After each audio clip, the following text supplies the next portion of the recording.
ક્યાંક ને ક્યાંક સાહેબને 4-5 મહિનાના અનુભવના આધારે થોડું એવું લાગ્યું એટલે પરમ દિવસે મને ભૂષણભાઈને એમણે એમની ઓફિસમાં બોલાયો કે દિનેશભાઈ મોરચા માટે આપણે શું કરીશું. આપણે સંખ્યાની વાતો તો કરીએ જ. ભદ્રેશભાઈ હમણાં જે વાત કરી એ મેં સાહેબને વાત કરી. મેં કીધું સાહેબ વોર્ડમાંથી મોરચાની સંખ્યા આવે જ છે, એટલે કે એવું મારે ના જોઈએ દિનેશભાઈ.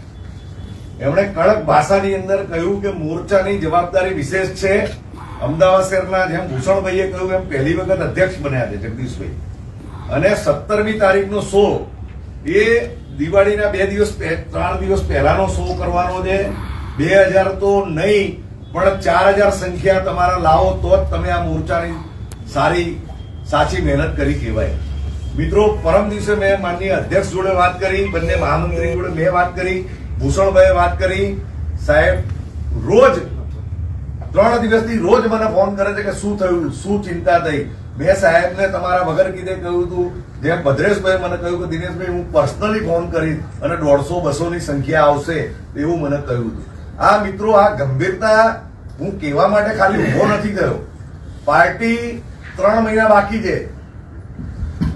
સાહેબ પ્રેરકભાઈ અધ્યક્ષ બન્યા પછી એક ખાનગી રિપોર્ટ રાખે છે. આ કેમ મને કેવડાયું કે દિનેશભાઈ પૂછો કે કેટલા કોર્પોરેટર હાજર છે. આપણી કમનસીબી કહેવાય કે 20 કોર્પોરેટરમાંથી 10 કોર્પોરેટરો હાજર છે. એનો મતલબ કે મારે કોઈ ધમકીની ભાષા ના વાપરવી પડે, પણ ચૂંટણીના 3 મહિના બાકી હોય અને આપણા અમદાવાદ શહેરના અધ્યક્ષના અભિવાદન સમારોહ માટે પણ જો ગંભીરતા ના હોય મિત્રો, તો આપણે શું સમજવું. મોરચાના અધ્યક્ષ અને મહામંત્રીઓ તો ફોન કરે, પણ ચૂંટાયેલી પાંખે તો પોતાની ગંભીરતા હોવી જોઈએ. 10 હાજર ને 10 ગેરહાજર, એમને દરેક કાર્યક્રમોમાં કોણ હાજર છે કોણ ગેરહાજર છે બધી માહિતી છે.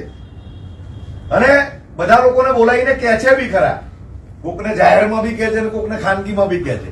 બધા કોર્પોરેટરનો અનુભવ પણ હશે.